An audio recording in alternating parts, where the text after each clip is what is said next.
দর্শক আসসালামু আলাইকুম। কানাডা থেকে সাকিব স্বাগত জানাচ্ছি। আজ একটু ভ্যালেন্টাইন্স ডে নিয়ে কথা বলি। আজ কানাডা সহ পৃথিবীতে ভ্যালেন্টাইন্স ডে পালিত হচ্ছে। কিন্তু ভ্যালেন্টাইন্স ডে বাংলাদেশে যে উৎসবের মুখরতা, সেই উৎসবের মুখরতা কিন্তু কানাডাতে বাইরে নেই। অর্থাৎ আপনি যদি আজকে কানাডার রাস্তাঘাট যদি দেখেন, বিকেলে অফিস আওয়ারের পরে ওইভাবে ভ্যালেন্টাইন্স ডে এর কোনো উৎসব কানাডাতে দেখতে পাবেন না, যেটা বাংলাদেশে আমরা দেখি। সেই মানুষের ঘুরে বেড়ানো, সেই লাল রঙের পাঞ্জাবি শাড়ি, বা এর আগের দিন ফাগুনের উৎসবে ফাগুনের কালার, এইগুলি কানাডাতে খুঁজে পাওয়া যায় না। তো কানাডাতে হচ্ছে গিয়ে যে হ্যাঁ, ভ্যালেন্টাইন্স ডে উপলক্ষে টুকটাক কিছু থাকে। যেটা থাকে সেটা হচ্ছে যে মানুষ মানুষকে উইশ করে, এবং আরেকটি হচ্ছে যে এখানকার যে রেস্তোরাঁগুলি আছে ওইখানে ভ্যালেন্টাইন্স ডিনার বা এইগুলি অনুষ্ঠিত হয়, এবং সেগুলি আজকে অনেকে করবে হয়তো, কিন্তু খুব কম। এগুলি উইকেন্ডে হয় সাধারণত, অর্থাৎ শনি রবিবারে হয়। হয়তো ভ্যালেন্টাইন উৎসব যারা করবে তারা অনেকেই কিন্তু আগামী শনি রবিবারকে বেছে নিবে, বা গত শনি রবিবার তারা করে ফেলেছে। অর্থাৎ ওই দিনটিকে কেন্দ্র করে যে মাদকতা, যে উচ্ছ্বাস সারা বাংলাদেশ জুড়ে, সেটি কিন্তু নেই। তো একটু এখানকার কানাডার যুবক যুবতীর মন, একটু অন্য বিষয় নিয়ে একটু কথা বলি। যে সেটা হচ্ছে যে কানাডা, আপনারা জানেন যে এই দেশের মানুষ 18-র পরে ইন্ডিপেন্ডেন্ট হয়ে যায়। অর্থাৎ তারা অধিকাংশ যারা কানাডাতেই জন্মগ্রহণ করে বা এই কালচারের সাথে 2 প্রজন্ম 3 প্রজন্ম থেকে জড়িত, তারা কিন্তু 18-র পরে বাইরে চলে যায়।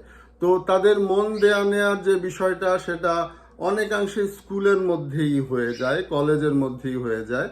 তো সেখান থেকেই তাদের মন নেয়া দেওয়ার পালাটা হয়ে যায়।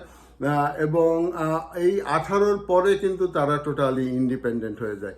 ইন্ডিপেন্ডেন্ট হওয়ার পরে অনেকেই দেখা যায় যে বাড়ি থেকে চলে নিজের একটি বাসা ভাড়া নেয়। তো সে তার যে পার্টনার, সেই পার্টনারকে নিয়ে কিন্তু সে বাসা ভাড়াটা নেয়। আর এই দেশে আসলে ভালোবাসাটা ঠিক একজনের জন্য, আমি যতটুকু দেখেছি ততটুকু বলি, ভালোবাসাটা হচ্ছে একজনের জন্য। অর্থাৎ সে যাকে ভালোবাসবে ওই সময়টুকু তাকেই ভালোবাসবে, এবং তাকে ভালো না লাগলে তারা দুজনে মিউচুয়ালি বলবে যে আমরা চলে যাচ্ছি, আমরা আর থাকছি না, কারণ আমাদের মধ্যে ভালোবাসা নেই। তো তারপরে তারা আবার আর একজন পার্টনারকে খুঁজে নেয়। তো কেউ যদি 3-4জন পার্টনারও যদি চেঞ্জ করে, এবং যদি কোনো ঝামেলা না থাকে, এটা এই ক্যানেডিয়ান কালচারে আসলে দোষের কিছু না। তো যাই হোক, যেটা বললাম যে তারা প্রথমে আগে থেকেই ঠিক করা থাকে। হয়তো 18-র পরে অনেকেই 2জন পার্টনার মিলে কিন্তু একটি বাসায় ওঠে, বাসা শেয়ার করে তারা তাদের জীবন সময় কাটায়, এবং ঠিক স্বামী স্ত্রীর মতোই সেই ভালোবাসার সংসারটি করতে থাকে। কিন্তু বিয়ে হয় না। তারা আরো বোঝে, আরো দেখে, এবং এর মাঝে যদি ঝামেলা হয় তাহলে বললাম যে তারা চলে যায়, আবার আরেকজনকে পার্টনার নিয়ে তারা একসাথে থাকে।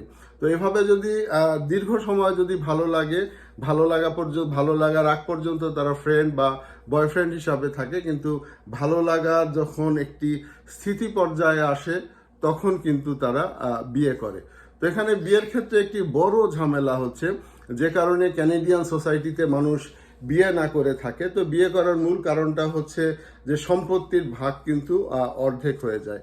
অর্থাৎ আপনি যখনই কাউকে বিয়ে করবেন, তার প্রপার্টি অর্ধেক আপনি, আপনার প্রপার্টির অর্ধেক সে। এবং আরেকটা হচ্ছে যে বাংলাদেশে যদি এখানে যদি স্বামী স্ত্রী একসাথে থাকে, একজন যদি মারা যায়, তাহলে ওই 2জনের প্রপার্টি কিন্তু যে স্ত্রী বা স্বামী সেই মালিক হবে। অর্থাৎ স্বামীর পুরা সম্পত্তির মালিক ওই স্ত্রী হয়ে যাবে, আবার স্ত্রী মারা গেলে স্বামী তার সম্পত্তির পুরা মালিক হবে, যদি না উইল করা থাকে, সন্তানদের যদি উইল করে দেয়। তো একটু এই কথাটা বললাম যে কারণ সেটা হচ্ছে যে এই বিয়ে নামক ঝামেলাটায় মানুষ এ কারণে যেতে চায় না, কারণ তার সব সম্পত্তি কিন্তু তার যে পার্টনার, সে পার্টনার পেয়ে যাবে। তো যাই হোক, আবার একটু মূল আলোচনায় আসি। তো এইভাবে তারা থাকে, এইভাবে তারা জীবনযাপন করে, এবং যদি ভালো না লাগলে পরে মিউচুয়ালি তাদের কিন্তু ছেড়ে যেতে আসলে 2 মিনিটও সময় লাগে না। সিদ্ধান্ত অনুযায়ী বিয়ে না করলে কোনো লাইবিলিটিস নেই। আর যদি করে, যদি ডিভোর্সের পর্যায়ে চলে যায়, তাহলে কিন্তু লম্বা লাইবিলিটিস এর মধ্যে দিয়ে যেতে হবে। ডিভোর্স হওয়ার সাথে সাথে 2জনের সম্পত্তি ভাগ হবে, এবং স্বামীকে কিন্তু স্ত্রীকে বেশ কিছু ভরণ পোষণের টাকাও কিন্তু কানাডার আইন অনুযায়ী দিতে হয়।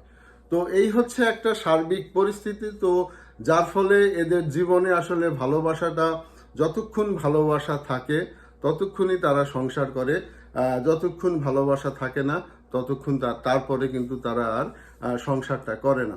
অর্থাৎ ওই যে আমাদের যে পাক ভারত উপমহাদেশের যে কালচার, যে বেহুলা কখনো বিধবা হয় না, এটা বাংলার রীতি, এখানে সেটা না। আসলে এখানে হচ্ছে যে কেউ কাউকে ভালো না লাগলে পরে চলে যাবে, চলে যাওয়ার পরে আবার এদের কিন্তু ফ্রেন্ড জোগাড় করার তেমন একটা কোনো ঘটনা না।